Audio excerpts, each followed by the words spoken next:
Kannur ചെമ്പൻതൊടിയിൽ car മതിലിലിടിച്ച് വയോധികൻ മരിച്ചു. മനംപുറത്ത് മാത്യു ആണ് മരിച്ചത്. നിയന്ത്രണം വിട്ട കാർ മതിലിൽ ഇടിക്കുകയായിരുന്നു. വിവരങ്ങൾ മിഥുൻ പിള്ള നൽകും. മിഥുൻ, എങ്ങനെയാണ് ഈ അപകടമുണ്ടായത്?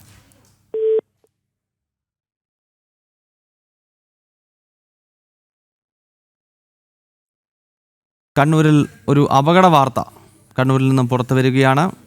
കാർ മതിലിലിടിച്ച് വയോധികൻ മരിച്ചിരിക്കുന്നു. മനംപുറത്ത് മാത്യു എന്നയാളിനാണ് ഈ അപകടത്തിൽ ജീവൻ നഷ്ടമായിരിക്കുന്നത്. മതിലിലേക്ക് കാർ ഇടിച്ചു കയറുന്ന ഘട്ടത്തിൽ സംഭവ സ്ഥലത്ത് വെച്ച് തന്നെ ഇയാൾ മരണപ്പെടുകയായിരുന്നു. മിഥുൻ പിള്ള ചേരുകയാണ്. മിഥുൻ, എങ്ങനെയാണ് ഈ അപകടം ഉണ്ടായത്? ഗൗതം, ഇന്ന് രാവിലെയാണ് ഈ ഒരു സംഭവം ഉണ്ടായത്. കണ്ണൂർ ചെമ്പൻതൊട്ടിയിലാണ് കാറ് മതിലിടിച്ച് വയോധികൻ മരിച്ചത്. മാനാമ്പുറത്ത് മാത്യു എന്ന 70 വയസ്സുകാരനാണ് മരിച്ചത്. വീട്ടിൽ നിന്ന് കാറും എടുത്ത് തൊട്ടടുത്ത കവലയിലേക്ക് പോവുകയായിരുന്നു മാത്യു. ആ സമയത്ത് കാറിന് നിയന്ത്രണം വിടുകയും കാറ് തൊട്ടടുത്ത വീടിന്റെ മതിലിൽ ഇടിക്കുകയുമായിരുന്നു. ഇതിയുടെ ആഘാതത്തിൽ ഗുരുതരമായി മാത്യുവിന് പരിക്കേറ്റു. ആശുപത്രിയിൽ എത്തിച്ചെങ്കിലും അദ്ദേഹത്തിന്റെ ജീവൻ രക്ഷിക്കാനായില്ല. കാറ് അപകടത്തിൽ പൂർണ്ണമായും തകർന്ന നിലയിലാണ്. ഗൗതം,